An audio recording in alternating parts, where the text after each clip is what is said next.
We finally did it. Manchester United 2, West Bromwich Albion 0, and we finally got a second goal. We finally killed off a game in good time. Zlatan Ibrahimovic finding a net twice, scoring now his 10th Premier League goal. I think he's 15 in all competitions. What an absolute flop that man has been. Unbelievable. Not worth the money we paid for him. How much we paid for him? Free transfer, that was right, and he's worth every single penny of it. The game wasn't the best game in the world. We came into it a little bit better in the second half. I thought we created a little bit more chances, and I think they probably edged it in the first half. We probably just edged it in the second half.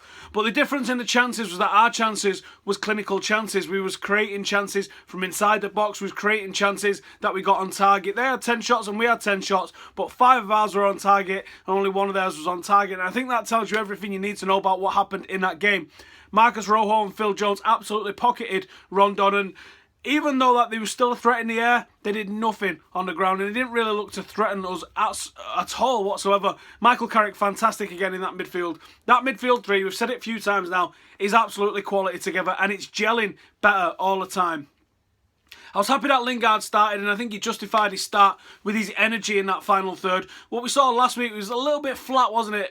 Midweek even. It was a little bit flat. Everyone was kind of like, that's not the quickest forward lineup ever. And I think Jose's just tweaked that a little bit, bringing Lingard in. Now, Lingard's never going to be an automatic first choice starter for Manchester United. And when Mkhitaryan's fit and Martial's in form, you would expect those two in the current setup to be the players that are playing all the time. But what Jesse Lingard offers you is a pure honesty, a work rate. And actually, he's got a little bit of quality in that final third. He doesn't mind going past the man. He can definitely get involved in a build-up play. And if it wasn't for a bit of a off-target, uncomposed finishing today, he might have had himself a goal as well as a really good assist. He created a couple of chances.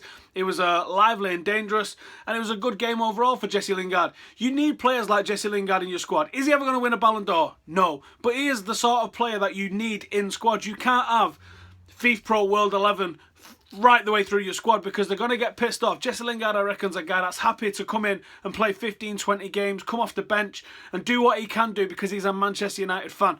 And you need that sort of player that's in your squad. Not the sort of guys like, what, I'm not fucking playing this week. Well, yeah, sling it, I'm not doing it. So I think that's a really good squad player and good use of the squad by Jose Mourinho. It's the spine that worries me though. It's the spine. I still see a clanger at some point, whether it's a red card from Rojo or just something completely Phil Jones from Phil Jones. I see Pogba looking a little bit tired now and then. Carrick's obviously going to start to really feel the wear and tear of a season at 35 pretty soon. And then you've got Zlatan up front and you think, when we're cruising in a game like that, that's the time that you think, this is the time to rest people now, mate. Get 20 minutes, get Zlatan off, get Pogba off, and give them a rest. Because that's going to come and pay a toll for us at some point in the season. Zlatan's already mentioned it. It's a grind playing Thursday nights. And when they kick back in, it's going to be a grind again. There's quite a lot of football for Manchester United to play. If we can get on a winning run, we're only 3 or 4 points off City and Arsenal now. They play tomorrow, so that might go to 4 and 5 points. Or it might go to 3 and 7 points. Or it might go to 4 and 6 points, I think it'll go to if City win. That's close.